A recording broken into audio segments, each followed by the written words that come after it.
before setting off on the trip that nearly cost her her life. The Russians were particularly brutal and callous in the way in which they carried out this operation. They would have known that Yulia Skripal was in the UK at that time because they would have monitored her movements.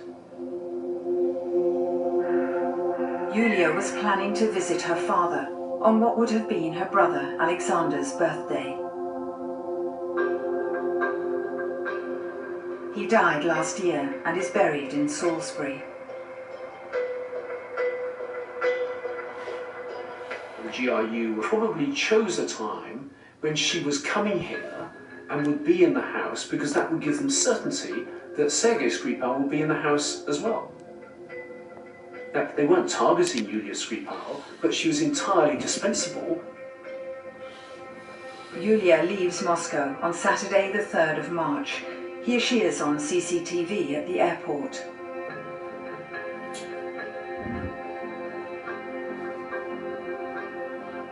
In Salisbury, her father has no idea how much danger he's in.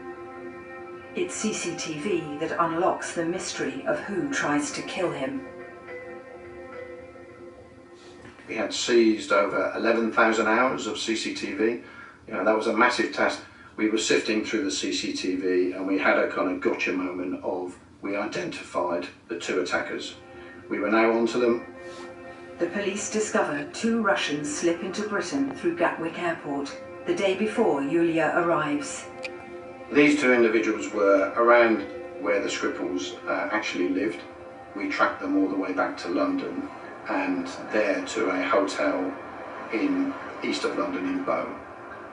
We secretly examined the hotel room where they stayed and found traces of Novichok, which is the same type of Novichok that linked it to the Salisbury poisoning. The would-be assassins travel on fake passports in the names of Alexander Petrov and Ruslan Boshirov. I don't think they were expecting to be captured on CCTV in the way they have. We've pieced together what happened on Sunday the 4th of March, the day of the attack. At 11:48, the 2 Russians arrive at Salisbury train station from London. So we see the 2 of them actually stood by the turnstiles. They appear to be looking around which way to go. So from the CCTV you can clearly see that one of the suspects is carrying a rucksack on his back. We believe contained within that rucksack was the Novichok, which was sealed within a bag. We passed the petrol station. So what the CCTV shows is the 2 suspects on the way to Christie Miller Road, on the way to the Skripals' home. The Skripals are at home, oblivious to what's happening right outside. We believe the suspects actually took the device out containing the Novichok, moved to the front door and used a pump to actually place the Novichok on the door handle of the home address. And pretty audacious that they did this in broad daylight, knowing that they had to get on with it. They would have been there for literally a matter of seconds. At 1:30, father and daughter head out for lunch. Sergei came out first of all. He got Novichok on his hands, and then Yulia came out second, and she also got Novichok on her hands.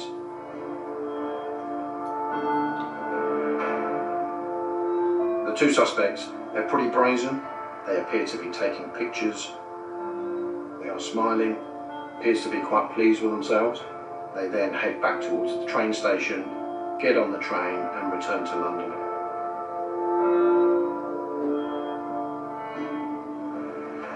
Within 5 hours, the 2 men are at Heathrow Airport to fly back to Moscow. While the investigation is making progress, Salisbury is in the throes of a massive clean-up. The decontamination involves 1,000 troops and costs millions of pounds, all from one door handle. So the thing with Skripal's house, it's ground zero, so the highest concentration of nerve agent we presume to be there, which leads us, to be a bit more cautious in our approach. Here we have one of the guys changing his gloves because he's got an element of potential contamination. This is the first time body camera pictures from inside a contaminated site have been broadcast. Whilst you can't see the presence of a nerve agent, in the back of your mind you're aware that it could be anywhere within the building. Chairs, tables, ambulances, cars. Thousands of tons of material are tested, removed and destroyed. So at the end of the day, we're talking about thousands of samples. Thousands that have taken painstaking time to collect, and then even more time to process to understand. Detective Sergeant Nick Bailey unwittingly contaminates his police station and then his home. His family can't live there anymore.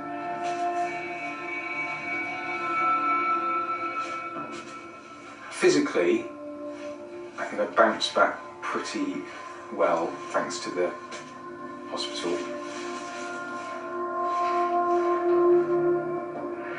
And mentally?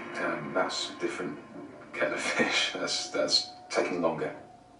It's the emotional, I describe it as the emotional battering, and the psychological impact is taking longer to deal with, just because of everything that's happened to us.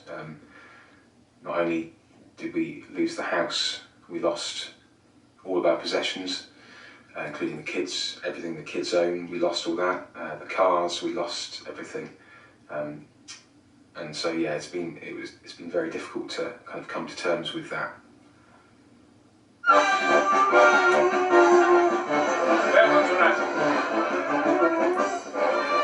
As the World Cup kicks off, international condemnation fades. President Putin is riding high.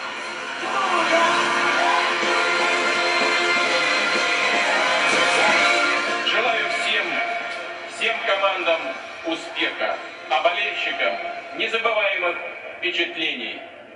Добро пожаловать в Россию!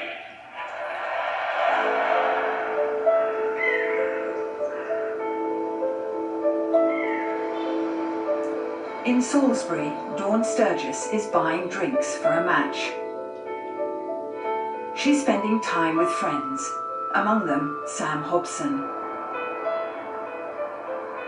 We thought we'd get a couple of drinks in and we were going to have a laugh, chit-chat and supporting England. Dawn stays with her partner, Charlie Rowley, in Amesbury, 7 miles from Salisbury. Sam visits his friends again the next morning. And I've seen a couple of ambulances outside the house. And then I've seen Dawn coming out on a stretcher. And I was terrified. I thought, what's going on here? And Charlie came out, he was in bits. He heard her fall down and she was having a fit apparently in the bathroom, like foaming at the mouth. Within hours, Charlie was in trouble too. He was just up against the wall, like just rocking backwards and forwards, and like dribbling at the mouth, eyes glazed, pinpricked and red. I didn't know what was going on, so I panicked and rang the ambulance. My first thoughts was not again, and how can this happen again? And so it throws up all of the emotions that we went through with the first incident. For our staff who live and work here, the fact that we'd had a second contamination event was a real blow to them and a real concern and a worry for them and their families. There was a sense of disbelief. The preliminary information was telling us that again there may be Novichok present. There was certainly a sinking feeling. I remember quite distinctly, it was the night that England finally won penalties in the World Cup.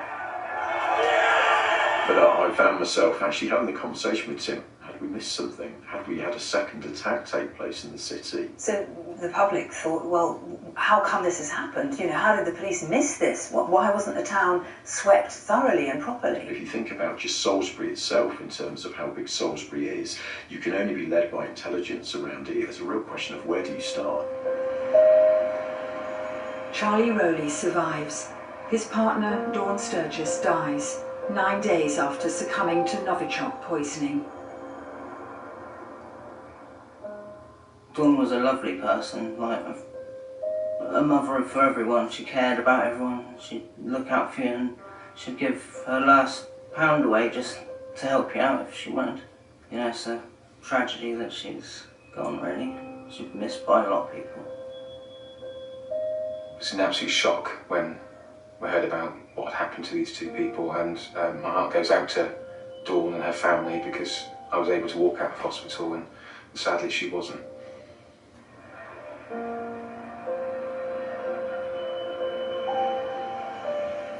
Tragically, it's Dawn's death that helps detectives solve a vital piece of the puzzle. Charlie had stumbled on the container used to smuggle the Novichok into Britain. He said he found a perfume bottle, and he gave it to Dawn, and Dawn recognised the brand and said it was a good one. And obviously she sprayed it onto her wrists and like to smell it. And obviously Charlie got a bit on his hands and it was like oily substance, he said, so he washed that off.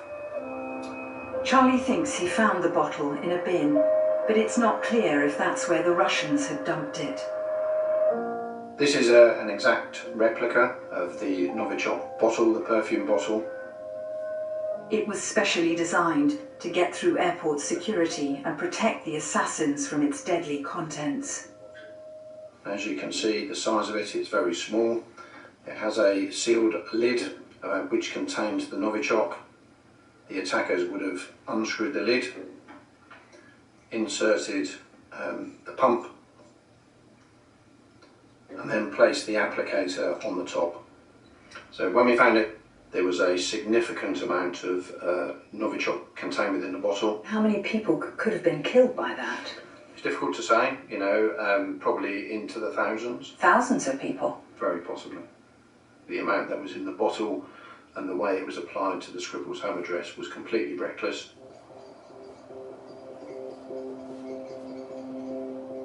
Hoping to catch the Russian killers, detectives keep the names they used a secret for months. But fearing they're about to leak, the police release a cache of evidence, while the government points the finger at Sergei's old paymasters, the GRU. Based on a body of intelligence, the government has concluded that the two individuals named by the police and CPS are officers from the Russian Military Intelligence Service, also known as the GRU.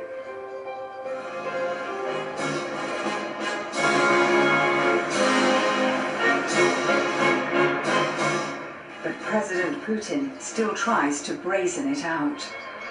Мы знаем, кто они такие уже, мы их нашли. Ну, надеюсь, что они сами появятся и сами себе расскажут. Это будет лучше для всех. Ну, ничего там особенного и криминального нет, уверяю вас. Ну, посмотрим в ближайшее время. Сказали, что вы Руслан Баширов и Александр Петров. On cue, the two men appear on Russian television, claiming to be tourists. Пытались погулять по городу, но так как был город весь полностью завален снегом, нас хватило ровно на полчаса. I listened to their account, lies, disinformation. Там есть знаменитый собор, Сalisbury собор. Он знаменит не только во всей Европе, он знаменит, я так думаю, даже во всем мире. Он знаменит своим шпилем 123-метровым. To be honest, probably one of the most ridiculous cover stories I've ever heard.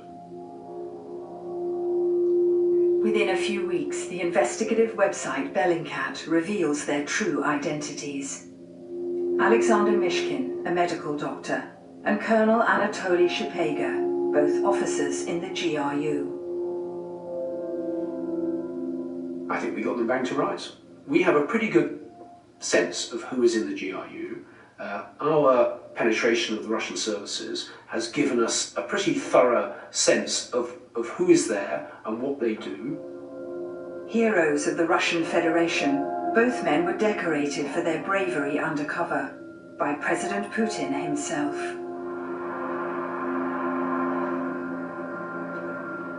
We invited the Russian government to take part in this program. They didn't respond. After the Russian assassins are unmasked, President Putin finally reveals what he really thinks of Sergei Skripal. Он просто шпион, предатель Родины. Понимаете, есть такое понятие предатель Родины. Вот он один из них. Он просто подонок. There was a degree of contempt that the Russians were showing for Britain by using a nerve agent like Novichok. And I think the method was part of the message. They want to get a message across to Russians everywhere that you are never beyond our reach and we will always be able to get at you. The investigation into what happened in Salisbury continues. It's likely the two men did not act alone and had backup in Britain.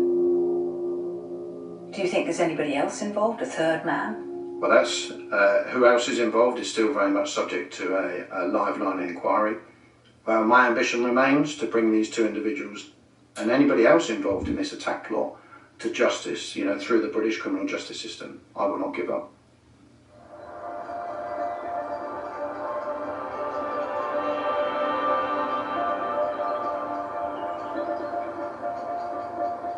Salisbury is still scarred by Russia's nerve agent attack. Dawn Sturgis died. 4 people are lucky to be alive. But they face the possibility of long-term health problems. I have passing moments where I think about how it could affect me, but I can't control that. It's happened now, and we just have to take each day as it comes. The public reaction has been overwhelming, actually, and I wish I could thank everybody. And your family. And my family, and my wife who's been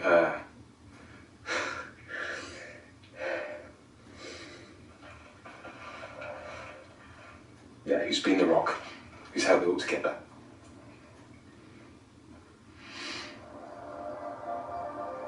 International arrest warrants are out for the Russians who used one of the world's deadliest nerve agents in Salisbury. But it's unlikely they will ever face justice in a British court. The stories behind the sirens next on BBC One as winter bites for the West Midlands Ambulance Service. While BBC Two goes inside the Foreign Office with Boris Johnson still there as it prepares for a brave new post-Brexit world. And on BBC 4 now, a nostalgic look back to the future with Tomorrow's World Live.